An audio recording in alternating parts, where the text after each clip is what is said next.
This is a Film Stories original podcast.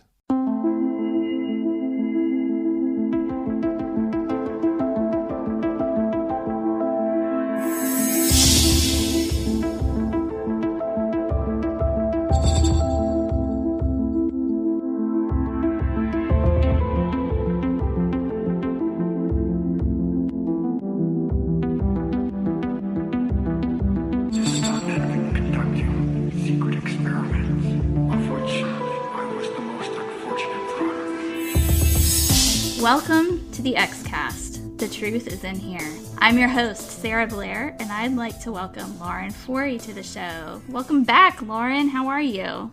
I'm good, Sarah. Thanks for having me back. Absolutely. I'm so excited. This is going to be the first time you've gone in depth with an episode, right? You were on talking about Secret Agendas, the book, and you were on the Pod Watch, right? Yeah, the Pod Watch, where it was kind of like that really quick run-through leading up to season 11. That was so fun. I don't know how we pulled that all off, but we managed it, and it was a great time. I had a blast with it. For people who haven't heard your episodes previously, just to introduce you a little bit, you had a story in X-Files Anthology Volume 3, Secret Agendas. Remind me how to pronounce that. Syzygy.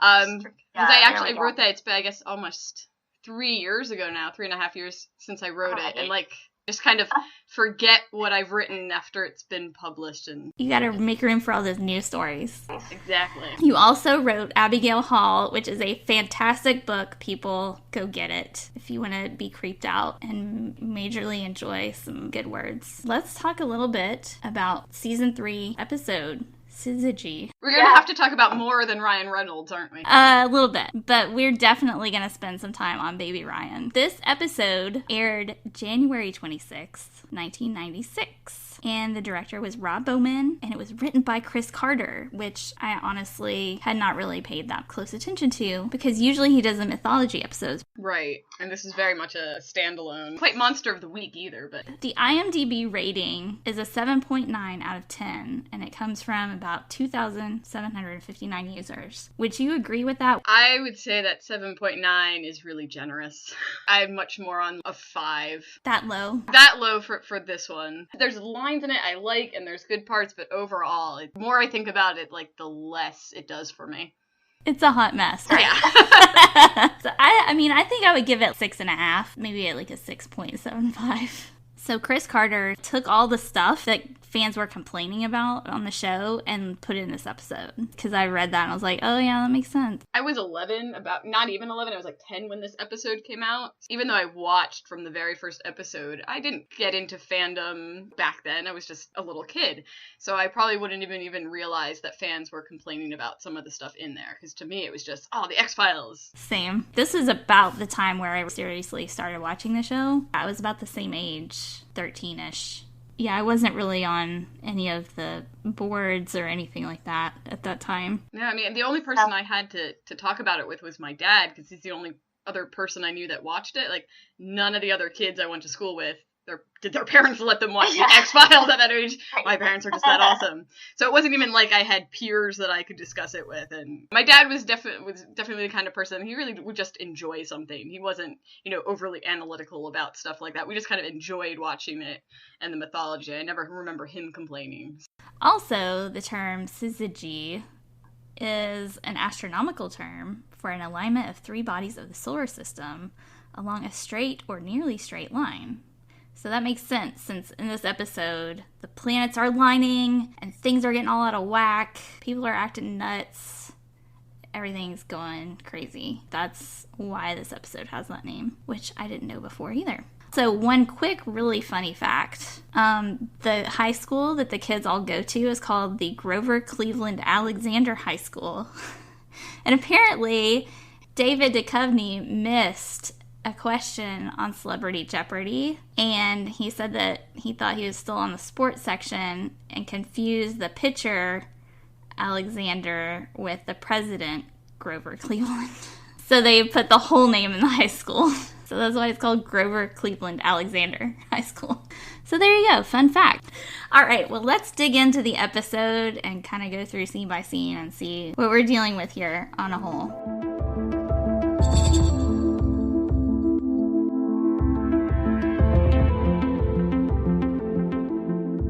So what did you think about the opening sequence? We've got sweet baby angel Ryan Reynolds, that sweet face, and just want to like pinch his cheeks. Weird the 90s earring and like the haircut, and it's like so cute, and the tears that just never leave his face. So because like all the Deadpool 2 trailers have been out when I was rewatching this episode, so thinking of Ryan Reynolds now as Deadpool, back to like innocent baby Ryan Reynolds who basically just wants to get laid. Right? How fast does he swerve off the road when the girls are like, I don't know if I want to be a virgin anymore, and he's like, like, oh, that's what will protect me. All right. And it was definitely an interesting cold open because you have the nice funeral there, so it kind of throws us in the action. Oh, another teen boy has died, so we know from the outset that little Ryan Reynolds is not going to have a good outcome. Margie and Terry are totally playing him, and he's too much of a teenage guy to notice. I really seriously don't think he notices at all, but, you know, does he really care? Probably not either. Wendy Benson Landis, who played Margie, and Lisa Robin Kelly, who played Terry, were like really good in this episode. I liked them a lot. There's that little vignette of Mulder and Scully after the credits fighting over the directions. Scully's like, pretty sure it's right. Let's go right. Because, I mean, how many times have they had this argument already? Probably. So many. They're always in rental cars. Yeah. And it's so short, but it tells a lot about how we're going to see this episode. And that would have been the perfect place to like just do a little bit more status quo Mulder and Scully, or kind of have a lantern on the strangeness that's going to happen a little more. Right, because I mean, how many episodes have we gotten where they're in the car driving? Quagmire, Small Potatoes, so many episodes. The setup is all in the car driving to the scene, and they're just having their typical Mulder and Scully conversation. We should have gotten a little bit more of that before we end up in the next scene at the funeral. And Mulder's acting super weird in that scene. Was it just me? That's what first got me thinking. I was like, oh, did they have a massive argument in the previous episode and this is carrying over? Or is he just kind of a bit of a jerk for no reason? And how he's all up on the detective, Angela White. She is like, keeps being just so close to her. It's really creepy. Yeah. I mean, very unprofessional. I think you would get fired for that in the 90s. Yeah, for sure. Like, what even? So he's being weird off the bat and like saying stuff like, I don't know, and just being like generally creepy and weird. Rob Bowman's a great director. He knows what he's doing. Mm-hmm. I don't know if that's direction or the script or what. So right off the bat, we know something is out of the ordinary with Mulder and Scully because they don't normally act like that.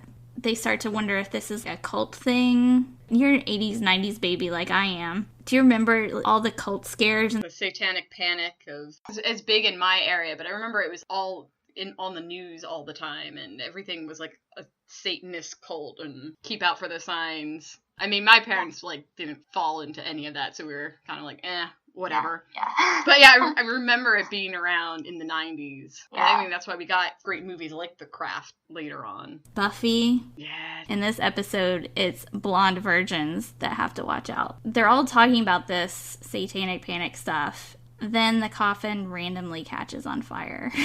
Which, you know, why not? Let's start out the episode with quite a bang. So not only did they hang poor Ryan Reynolds, they then set him on fire. Mm-hmm. Yep. Poor baby Ryan Reynolds. And I love Mulder's line. He's like, are we imagining that? No, he really is on fire. And I don't know if you noticed this, but I watched it twice in a row, and I always get the two girls mixed up. I can't remember which one's Margie and which one's Terry. I think it was Margie with the long, long hair. Yes, and then Terry. Yeah, she kept... Through that whole funeral scene, she was not looking anywhere but at Terry the whole entire time. This really super creepy way. Is that supposed to be part of their telepathic link? Maybe, but that was just as weird as Mulder being all like creepy and weird up on the detective. So the next scene, we've got the interview with the girls, and they separate them. Scully's like, did you separate them? Like basic interviewing 101.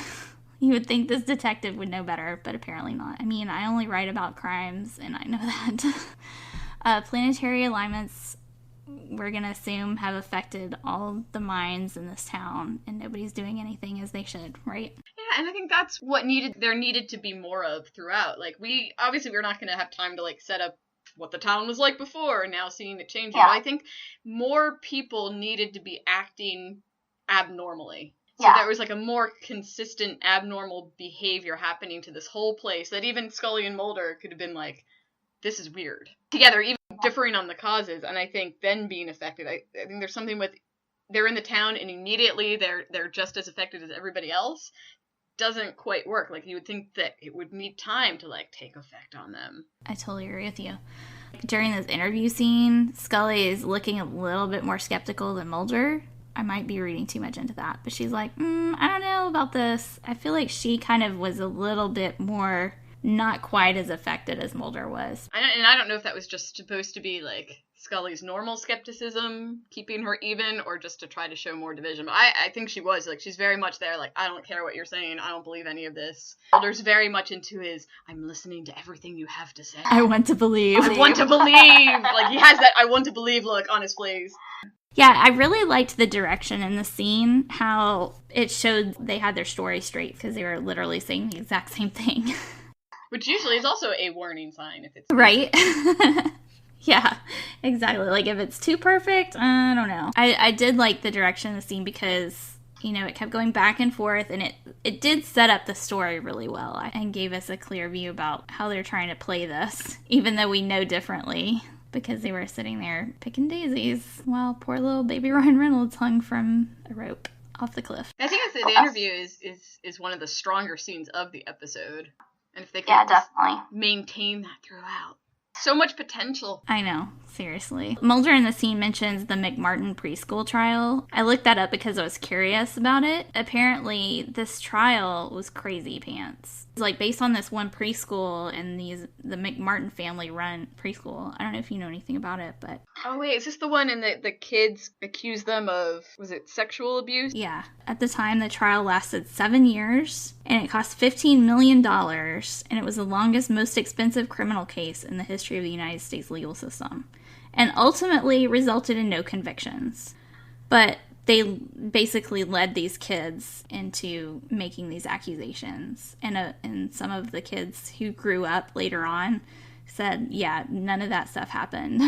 So I guess Scully is saying that maybe this town is coming under the same effect, or Mulder is saying that he compares this whole thing to that trial where the adults are trying to coerce these kids into satanic ritual stuff, or that they're trying to like blame it on that anyway. I always like finding the real world stuff that they tie into the episodes. Then we've got Mulder and Scully with the detective, and they go to, it's not really an autopsy, but they go to look at the body after it's been burned, and they find a symbol, or Mulder and the detective find a symbol that Scully refuses to see.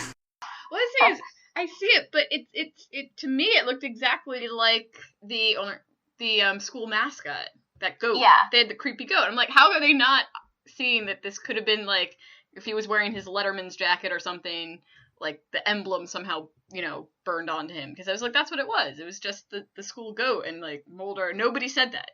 Either it's a satanic symbol or it's not there at all. The very logical, obvious choice that it's the school mascot and it was on his clothes and, you know, it got burned into there. But again, this episode defies logic and people making logical decisions. So maybe that was intentional. Yeah. And we get one of the best lines in all of X-Files history where Scully snaps on the latex and... Sure, fine, whatever. If nothing else, out of this episode, we get lots of the famous lines, I think. Like the lasting, sure, fine, whatever. And that's why I don't think you would skip this, Andrew, in a rewatch. But maybe, like, you could have it on in the background while you were doing something else. Exactly. Because so many of the episodes are definitely good for that. Yep. So then, for some reason, Mulder decides to go visit the detective at her house.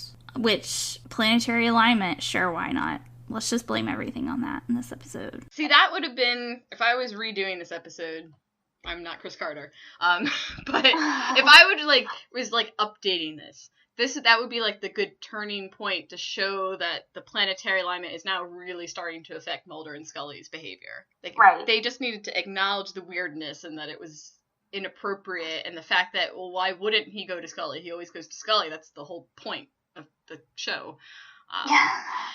So to go over to the other detective's house, like that would be the perfect place to like put more emphasis on that and how weird it is for his behavior. Yeah. I think all of this could have been fixed by acknowledging the weirdness. Yes. Right? Hang a lantern. Just like they say in Screen Rain, you hang a lantern on it. You're doing something dumb, and you want to make it obvious that it's an intentional choice, that you're doing it to the viewer so they don't think you're just an idiot. Yeah. I did like the line. He says Scully tends to be rather rigid, but rigid in a wonderful way.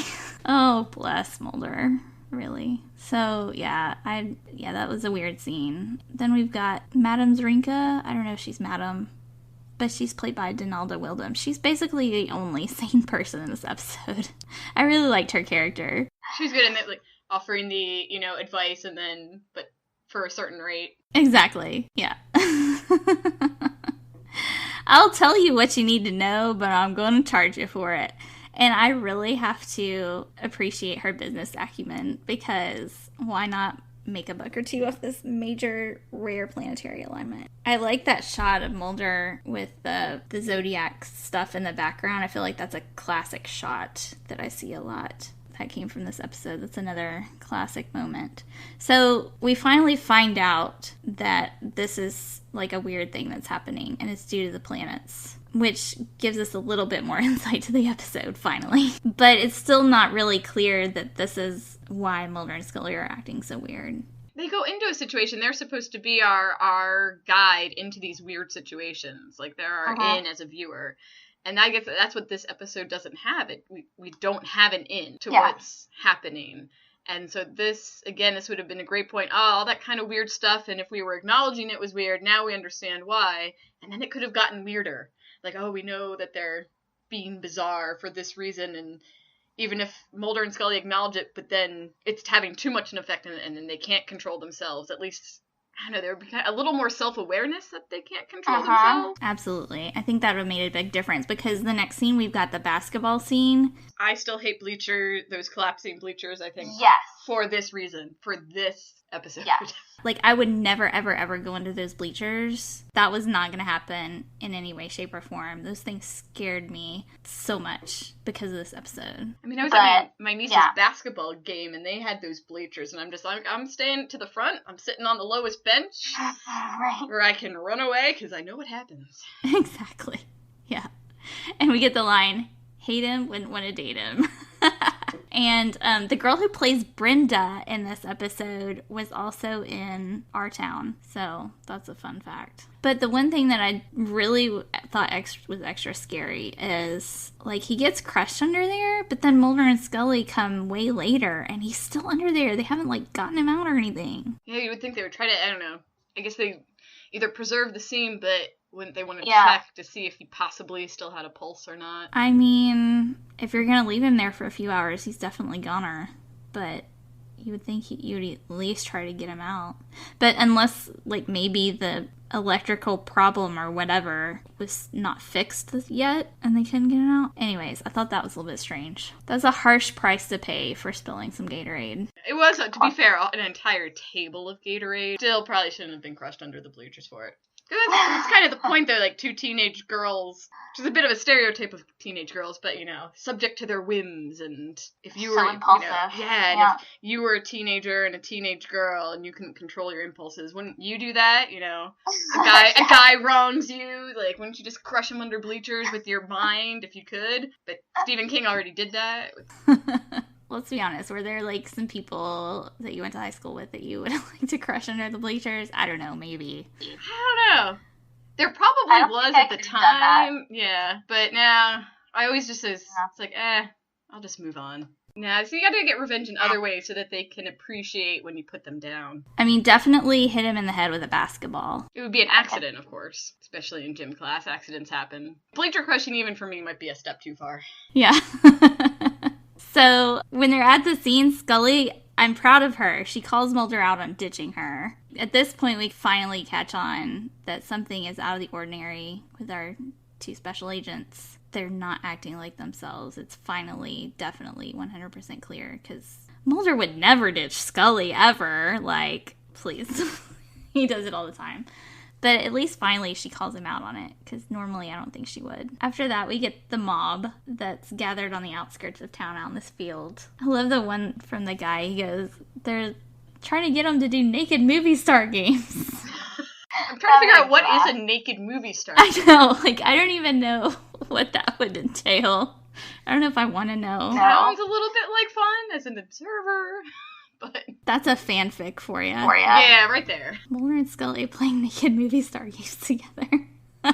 I did really enjoy the one part where Scully goes, we've got all this stuff going on, and not one of these cases has ever turned up to support the allegations. And a beat, and then, I've found bones! It's like, could we please be more obvious here? It's one way to move the season along. Yeah, exactly. Way to advance the storytelling. This episode could kind of be compared in tone to Postmodern Prometheus, with the small town and the mob mentality, and let's go get the Great Mutado. But I felt like that episode was done so much better. Like, you got the concept that it was supposed to be satirical. Right. And kind of a farce. But in this one, it's like, is it really a case? It just was never clear. So yeah, and then we've got Mulder, and he says, I know how much you love snapping on the latex. Another great line. Yep, go Mulder. Are you a shipper? I guess so, yeah. Yeah. Yeah. I mean, I wouldn't be, I'm not one of those super passionate about it, but it makes perfect sense. No two people have gone through what these two people have gone through together, and they just need to be together. But I'm not really into the happily ever after. I'm not into the baby stuff. I'm not a happily ever after person to begin with. But it just doesn't seem like it would fit with them. No. I think we're of the same mind there. I like the sexy times. Like, I totally think they should get it on and all that stuff. Well, Mulder almost gets it on in this episode. Get ready to clutch your pearls. I love how Scully rolls her eyes when they dig up this bag of bones. It's got these initials on it, and the guy immediately knows whose initials they are. Like, what even? Like, how many people in that town could possibly have those initials? And he's like, nope, that's town pediatrician. And Scully's like, oh no. So I think she at least kind of knows where this is heading. They find out that the bones in the bag belong to Terry's, the dog, Mr. Tippy. Mr. Tippy. Poor Mr. Tippy. I don't think he went the way of Queequeg. No. Oh, Queequeg, I don't think there's any bones left to bury. Nope. Then Mulder, in the middle of this interview, he's like, this would not be the time to mention it, but someone is wearing my favorite perfume. Like, really, Mulder? You're right. It's not the time to mention it. Mm-hmm. But my money was on Dr. Godfrey, for sure. I think that was supposed to be the humor. But again, that was one of those moments where it doesn't quite work. The humor just isn't there, and the intent of the humor. Do you feel like it was in the delivery? Or just in the whole situation? I think that just, like, the whole situation of the scene. Like, Mulder's not, like, I don't know, standing there, like, sniffing the air, making other comments. It just kind of comes out of nowhere. David Duchovny did the best with it. I think pretty much all the actors in the episode did the best that they could with what they had. Right. I don't think Scully would say that the Mulder and the detective were simpatico. I don't think this episode is simpatico at all. I think Scully would be the perfect person where it should affect her the least, or take the longest to affect her. Or she should be the one that it's kind of pointing, as it's her job, pointing out that stuff is weird. Because that's what Scully does. Right, exactly. Scully doesn't do any of it. She just goes and smokes a cigarette. Yeah, that's how we know. There's your scene where we know that something's really wrong. As if things weren't weird enough already, we've got this crazy pants birthday party. Do those parties like that exist in high school? Because I'll be honest, like, my friends and I, we like, hung out and watched, like, cartoons even in high school. And, like, went to Dunkin' Donuts. And I've heard from other people that parties exist like that, but that's definitely not what my nerdy friends and I were doing. I was a nerd. I liked hanging out with Mulder and Scully in my living room. Like, I was not that party girl. I guess we need somebody that, like, actually has been to parties like that to better judge if this was a legitimate 90s teen party, or... I mean, it was supposed to be a little extreme, too, because... Right. And I did notice some of the people in the party were looking at the girls, and they're like, what in the world are you two up to? So I appreciated that, because as an audience, we're kind of like watching it through these other kids' eyes, and they're like, yeah, this is a wild party, but like these girls are acting super mega weird. Like their hair gets crazy, they start wearing like short skirts and like weird clothes. And then they've got this Ouija board. I will not mess with the Ouija board. I saw Paranormal Activity. I knows what happens, you know. My mom's got a really old, almost original wooden one. Oh, yeah. So, apparently Brenda's gonna marry Satan. Poor Brenda. Maybe it was Santa, and they just spelled it. Right? Either way. Did you ever do Bloody Mary? Yeah. Oh, Sleep yeah. Wivers and stuff. We did that in our house. I was always too scared. Did that with my sisters. We did that in the Ouija boards. And nothing... I think they were always just, like, pretending something would happen, but nothing ever really did. Did you ever watch that, Are You Afraid of the Dark show? Yes. Wasn't there the one with the Ouija board in the attic or something? I can't remember. There must have been. And I think it was like two girls and they found the Ouija board. I don't know. Crazy stuff happened. My favorite one was the one with the dogs. Yes! Oh, that's the one I was just thinking of when you said, Are You Afraid of the Dark? Yes. I watched that so many times. It was so scary. I loved that episode. But it was good. That was definitely the peak 90s scary. That and then X-Files. I had it all going on. Right? I'm kind of sad we don't get to see Brenda. We just hear about her death, and we hear the screaming and the glass shatter, so we assume that she's gone. Poor Brenda. I feel like that was a budget thing. Mm-hmm. Poor went out for her. So we've lost another teenager. Is this the first girl we've lost? Have they only killed boys so far? Yeah, they only killed boys so far, and then, they didn't like Brenda because she was dating that guy that they liked that they take care of later. Scott. So yeah, I think it's the first girl. Yep. So we've got Mulder, who's making margarita in a bottle, bless. But then we've got the same thing on every channel. Scully's smoking in her room, muttering about Detective White. Then Detective White, we think maybe she is going to leave and go talk to Mulder, but it ends up that the detective is at the door. And apparently her cat's been killed. So why not make out? That's the logical next step, right? This should have been the climactic, everybody's behaving bizarrely thing. Yeah, but this is just the beginning of the downward spiral. We're not even to the really crazy stuff yet. It gets worse. I love the line, maybe we can solve the mystery of the horny beast. And Mulder's like, can we just watch some television? He'll talk to girls on the phone, but he won't actually do anything with a girl. Poor Mulder, introvert. Then we get outside and there's been another death, which is Brenda. And they're gonna go to check out that scene. And Scully wants to drive. And we get one of my favorite lines ever. Why do you always have to drive? 'Cause you're a big macho man. And then he really just digs the dagger in. He's like, no, I was just never sure your little feet could reach the pedals. Ugh, Mulder. I seriously don't think he would ever say that out loud, but he probably would think it, right? Right. Just to get back at her. And I guess that's kind of the point. They're saying things they wouldn't normally say. But again, we've talked about the lack of establishment of all that abnormal behavior. It's just all right, they're just still being mean and bitchy with each other. Right, yeah. This is where it gets kind of weird pacing-wise, I felt. All this random stuff is happening, and there's, no really cohesion to it. Because you get to them going to Brenda's murder scene at this party, but then Terry and Margie go from their birthday party to, some pizza place bar, whatever.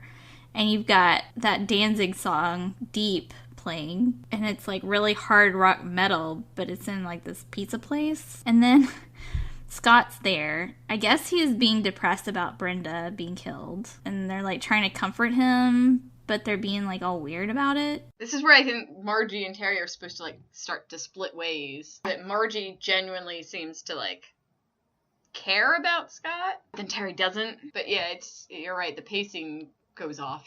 Yeah, and then we've got, this really super clever high school line, where instead of Carpe Diem, we've got Carpe Piem. Because it's nighttime. Oh, goodness. So then they get back to Madame Zrinka. This is where it gets all wackadoodle. I did like the line where she goes, "This is the same reason my dog's been trying to mate with the barbecue for the past week." More Zorinka. This episode needed more Zorinka. I think so too. I think she could have been a great guide, the solid point for the viewer to latch onto. I don't know. She calls it a cosmic G-spot because, like, this one, it's like the Hellmouth, I guess. I don't know. Do you believe in astrology? Not really. No. I dabble. I definitely believe in Mercury retrograde and, like, full moon and stuff. People do seem to act weird on a full moon. Then, like, the day of the full moon, the one thing they totally nailed in this episode is, like, all the tension that comes, like, right at in the last scene, because my kids act like that. They act like that police station where they're just bouncing off the walls, they get all crazy, and then the day of the full moon, they're like Terry and Margie at the end. They're just like little kittens huddled together, and they're so sweet and docile. Are your children, Sarah, are they werewolves? Not that I know of, but it's a possibility. So then we've got poor Scott. He just wants to try to get laid. Should have learned from Ryan Reynolds. Right? That means death. Or any 90s or before horror. Apparently he didn't see Scream.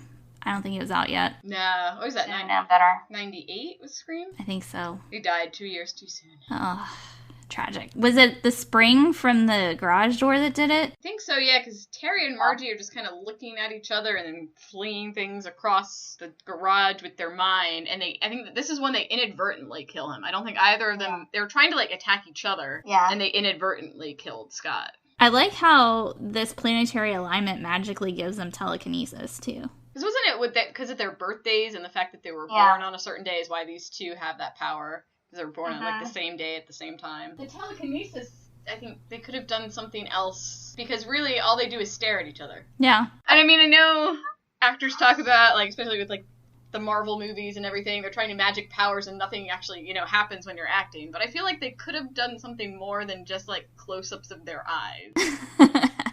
I mean, at least in Fight Club, like, there's a kind of logical explanation for why people are going crazy and nuts. Like, that doesn't ever make sense either. But this episode, towards the end, kind of reminded me of Fight Club. Then we've got Detective White and Scully driving along the road randomly. Still going to find Brenda, who's already dead, but now Scott's dead too. All these dead birds are in the road. I guess, like, all these random birds just died because of the planets? Or they just needed something weird to happen? I feel like it was they needed something weird to happen, and dead birds on a road is a good cliche. Sure, why not? They're all crows. Poor crows. And then we've got the townsfolk coming out, just randomly out on the road. I feel like Mulder and Scully are the only people in this town with a car. And poor Ryan Reynolds. They just move as a collective mob from, you know, one weird thing. From point A to point B, yeah. But see, that could have been something else that they could have had fun with. The fact it's supposed to be affecting this whole town. Like, show more of that. Yeah. Acknowledge the fact that it's weird. Why is everybody just, like, as a mob, like, trying to hunt something down here? Yeah. I mean, what happened to all their cars?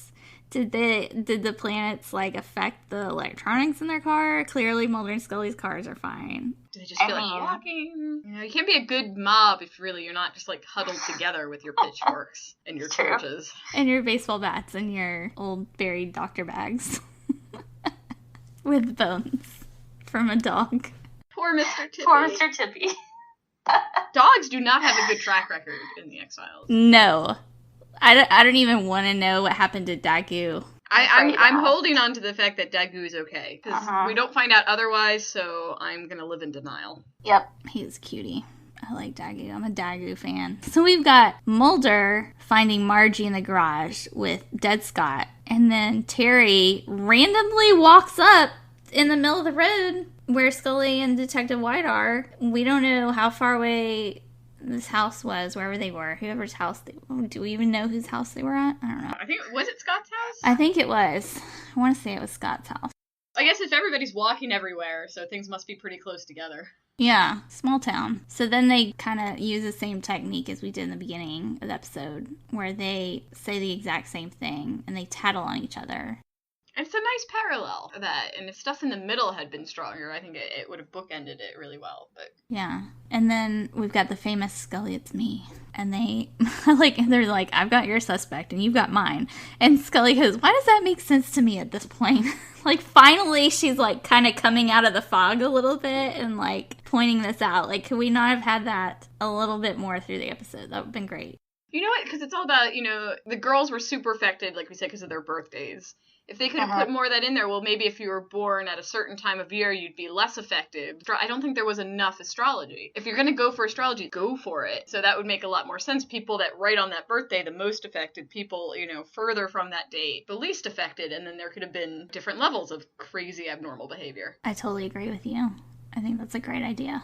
Okay, so like, as if stuff wasn't crazy enough already, this is where we get, like, super crazy shit pants. I mean, really. And I love how, like how they have the phrase, hey girl, hey. And now we've got, it's like the original, hey girlfriend. It's like, hey. And the tables start moving. Everything stops. Mulder, like, grabs this girl and, like, drags her out by her neck. It's like, Mulder, what even are you doing? Everything stops when he gets her in that room. What I want to know is why Keystone Cops? Like, I was looking up some of the IMDb trivia, too, and apparently Chris Carter originally wanted Clockwork Orange clips. Yes. But it was too expensive. But then why Keystone Cops? Like, because, like, the detective and Mulder and Scully were supposed to be, like, bumbling this the whole time as some sort of metaphor, or was it just because it was cheap and also Probably. chaotic? Like, it just... I kind of feel like the townsfolk were the people in the cop car, like, running all over the place together, like, in their little invisible cop car. I don't know. And the thing is, why is every channel only showing Keystone Cops? Because if it's something that girls are supposed to be doing because they have telekinetic powers, 90s teenage girls probably aren't going to go to Keystone Cops as their go-to. Or is it some other part of, like, the weird stuff happening to the town, but we don't see any weird stuff happening to the town? Yeah, if it was me, it would have been, like, Ren and Stimpy. That's what I would have wanted on everything. Ren and Stimpy would have worked really well. Maybe they couldn't afford that either. But, like, yeah, some of those iconic 90s cartoons that were going on at the time, or even, I don't know, like a fake teen show, or if it's supposed to be that girls have telekinetic powers, 90s teenage girls and Keystone Cops just don't go together. No, yeah, it's a minor point that, I don't know, it might be, out of everything in the episode, it might be the thing that bothers me the most. Why Keystone Cops? Let's go with money. I will go with money, and I will end my personal rant there. Right. I'm with you, though. If somebody has a good answer to that, I would love to hear it. Tell us on the fan Please, group. Yes, fan group on Twitter. Like, yes. some sort of theory is what the Keystone Cops represent. I mean, I was a cinema studies major, so I will go all for that. No. I bet Darren Mooney or Chris Knowles would probably have a good explanation. Please, someone help us. It's gonna bother me. I'm willing to accept any logical explanation to ease my mind. Okay, and this is where we get the line where we talked about earlier. Mulder and Scully say simultaneously, "Put that gun down." Do you like my simultaneous Mulder and Scully impression? Then the clock ticks down, and it magically stops, which is not a thing that actually happens, because you've got, like, the shadow of whatever. Not that any of this episode makes any sense, really. We've figured that out. Then they open the door, this planetary alignment is officially over, and the girls are huddled together. And they're crying, and it's so sad. They didn't mean to kill all those boys, and poor Brenda. The thing is, they did, though. Sure. Yeah, they totally did. They did, because like we talked about, if you could do that, if you were in high school and you suddenly got these powers, would you? Would you not? Again, Stephen King did it better, but I think the intent had to be there. They had a mean streak. They were willing to do that. So I'm not buying the whole, it was completely because of planetary alignment, and all of a sudden I'm innocent and I feel really bad. Yeah. I'm not buying it. Nope. And we get Mulder's rambling diatribe. "We are but visitors on this rock, hurtling through time and space at 66,000 miles an hour. No one cares, Mulder. Mm-hmm. Did you ever listen to that Mark Snow soundtrack for the show? And it was on, I remember it was on that. No, I don't know. because it had like it had clips from the show mixed in with all the music, and that was one of them. I listened to that on repeat for so long, it's like burned into my brain. You need to get it. It's good. Track that down. Really good. That one and the Danzig song is on Songs in the Key of X. I had that one too. I listened to nonstop. I worked in a pub once, and it was always weird because there was a jukebox in this pub. This was in London. And always around the same time, like around closing time of the pub at around 11, it had the X-Files theme tune in there for some reason. Nice. And it would, if nobody put in money, it would just play random songs, and it would always play the X-Files theme when I was, like, cleaning down tables, and I expected, like, Mulder and Scully to come in, and I'd be like, no, the FBI wouldn't do international cases. Maybe Phoebe Crane stop in. Not that we'd want her to anyway. So we got the guy saying, I think it was Satan, and that's the end of that. It wasn't Satan, for once in the X-Files. I mean, it wasn't Satan, it wasn't a demon. And that goes back to the whole astrology. I think he should have just gone for it more with the astrology. Yeah, it wasn't Satan, it was Saturn. Yeah. Dun dun. I'll be here all week, thank you. Okay, and so the very last scene, we've got Scully hightailing it the heck out of town. I don't blame her. She can't get out there fast enough. And Mulder's like, hey, you just ran a stop sign, Scully. And she's like, shut up, Mulder. And he is, sure, fine, whatever. And that's the end of it. I did enjoy the last part of this episode. Brought it full circle with the beginning. Overall impression, after we've talked about it, did your rating change at all? No, I'm very much on the same. I think what bothered me the most was how little of the character development there is for, like, Margie and Terry. They have there's fun, like, girl lines, but then they don't say anything but repeating each other. And that's pretty much their dialogue. Really no sense of who they were before the planetary alignment thing started, what other people thought of them. Were they always popular? Were they picked on and now they're taking people out for revenge? Is it just for fun, which sometimes it seems that way? I wish I would have gotten to know more about their characters. Yeah. Other than the fact that they're just like, we're teen girls and we have a psychic connection and we're doing bad things. Because why not? But you're right, the acting, both of them were good. And I think one thing we haven't mentioned, I don't know if you knew it, but Lisa Robin Kelly, who plays Terry, was Laurie Foreman on that 70s show. Yes. Who sadly, she died of a drug overdose the other year. And so, like, I really enjoyed them, and I was just like, that's why I think I wanted more from them too. I'm like, I could see that they could have done more if they were given more. Oh yeah, I agree. And I really liked the detective. She was on Nashville, and yeah, I mean, so overall, Crazy Pants episode, would you skip it in a rewatch or no? I think it's fun. I hardly ever skip anything when I rewatch, even if it's a really bad episode. I don't know, I'm weird for, like, completist sake. Like, if I skip it, it's not really a rewatch, is it? But it's one I would put on, and I'd be playing Spider Solitaire on my iPad or something. Right. Or cleaning, laugh at the funny parts that I like, and then move on and forget about it. Exactly. Yeah, for sure. My closest college friend and I, one of the things we did in college was just watch X-Files episodes together on DVD, which we still do when we get together. This is not one of those episodes where we're like, oh yeah, let's pull that one out from season 3. It's never been one of our go-tos. No. And season 3 is a great season, too. Like, season 3, season 4 is probably my favorite. But then you go back to season 1, and it's great. Every season has, like, its pluses and minuses, I think. I think that's maybe this one, because it's sandwiched in between, like, 2 good episodes, strong episodes. And it makes it feel a little bit like an afterthought. Yeah, and it's kind of like middle of the season. Kind of like we have to put out 22, 24 episodes of this. Yeah, I mean, I think that about sums it up pretty good. So I think, the high note too, we've got Ryan Reynolds, we've got some really good one-liners, burning coffins, individually good scenes, and Mr. Tippy, Bloody Mary, and then no really coherent anything else, like stitching all of those parts together.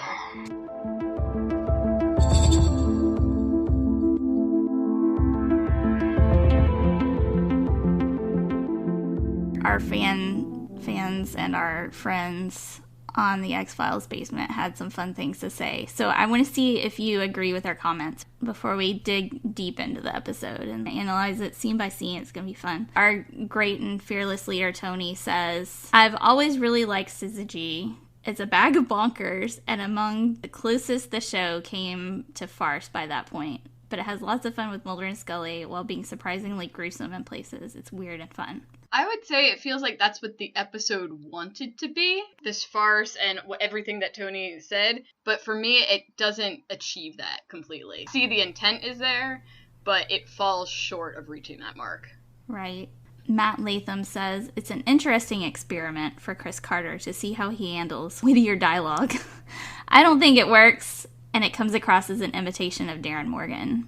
I can see how maybe he was kind of leaning towards that. Yeah, I mean, they said that there's some good one-liners in there, but they're not consistent all the way throughout like Darren Morgan's episodes are. Yeah, the theme kind of goes back and forth between super weird and kind of funny. It's hard to pick up on the tone, I think, because you don't know if it's supposed to be satirical or like for realsies. It's kind of hard to figure that out. I wrote down a comment when I was watching it, and I said, supposed to be a humorous episode, ? Yeah. Because I wasn't sure if what they were doing was intentional or not. So Andrew Booker says, it sucked. It's the craft without any of the heart. The tension between Mulder and Scully was so badly written and equally as bad as its execution, and it just made me cringe. Just no. One to skip when you binge. Awful. Andrew, thank you for sharing your true feelings. I think I'm more in line with his feelings on there. I think he's right, especially that tension between Mulder and Scully bothered me. I was like, did I miss something? I know the episodes where it falls in between, but I felt like I missed some sort of big argument they had. Yeah. Random tension here for Mulder and Scully. Exactly. Yeah. So, let's see. Cortland Waters Bartley says, I really love episodes that try to show us how different Mulder and Scully really are, because by the end of the episodes, I usually feel even more convinced that they are perfect yin and yang. In this case, I love it because all of that planetary alignment strife leads to that moment when they're both in the hallway simultaneously shouting, "Put that gun down!" And I did put that in my notes. I like that moment towards the end. And then one last comment, Bethany Good says, it reminds me of 80s high school black comedy The Heathers. I never got to see The Craft, but I can see a similar visual aesthetic. To me, it's a fun, campy black comedy about witchcraft and feeling like an outsider in suburban America. This theme was around a lot in the 80s and 90s, so I don't see it as a ripoff of any particular movie, just an ode to the genre. The way the planetary alignment affects Mulder and Scully is strange and funny. I think the key to unlocking this episode is the planetary alignment thing and going along for that ride, because it is crazy and it's very strange. And Mulder and Scully are not themselves, but I don't think it was set up well enough to establish that at the beginning. No, and that was the problem I had, like, when I went back and then I watched it again, is they're supposed to be acting this weird and antagonistic towards each other because of the whole planetary alignment thing. But you're right, there's no setup. We don't get to see the normal Mulder and Scully, how their relationship is before they're getting affected by the planetary alignment. So there's no progression in that particular character arc for them in this episode. It's just like, why are they acting weird? And then halfway through, like, oh, I guess it's because of the planets. But then they're still acting weird at the end. And I really like the premise. I absolutely agree with you. I think there needed to be more setup of the status quo, and then we kind of see their relationship kind of falling apart in this episode. Right. And I think that's one of the things that I have noticed about Chris Carter episodes is I feel like he's so smart and it's all in his head, and sometimes the stuff that's in his head doesn't quite make it to the page, and he just kind of assumes that everybody's as smart as he is. Sometimes it's just hard to follow along his train of thought. A little bit of setup would have been nice. I think that would have made a lot of difference in just the Mulder and Scully dynamic. Yeah, and what you said, I mean, that's something I tell my creative writing students all the time. It's like what we see as writers in our head probably sounds a ton more magical than what ends up on the page. Absolutely. I have that problem too. But it's really nice to see professional examples, stuff that got made, where there was still those pitfalls of it didn't translate as well as maybe they thought it did or were hoping it would. The struggle is so real. I know you get it, Sarah. Yep. This has been super fun, Lauren. Glad I'm back. I got to do an in-depth episode. Absolutely. We really appreciate you joining us. Where can we find you online? You can find me on Twitter at Lauren A. Forry, Forry, all one word. And then on my Twitter, there's also a link to my author Facebook page. Awesome. Tell us a little bit about your book, because it's super awesome. Abigail Hall is set in post-war Britain, 1947. Two war orphans pretty much are sent by their aunt out to a mysterious house in Wales, because that's what you do when you're an orphan girl in England.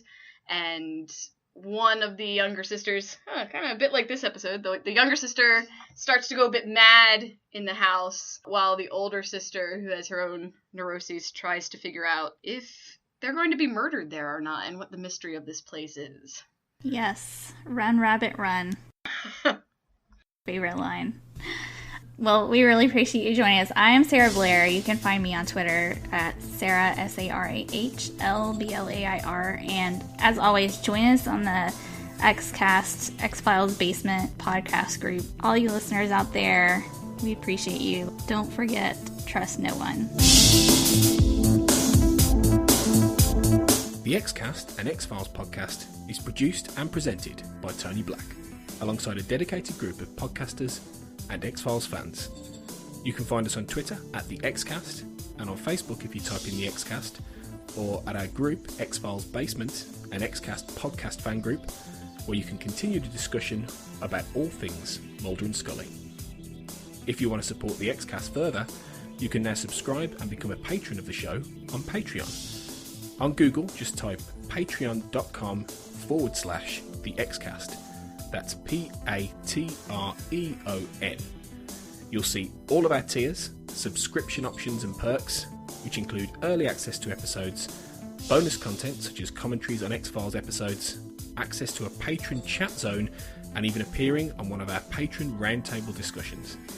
We would appreciate any support you can give the show, so just go to patreon.com/the XCast to find out more.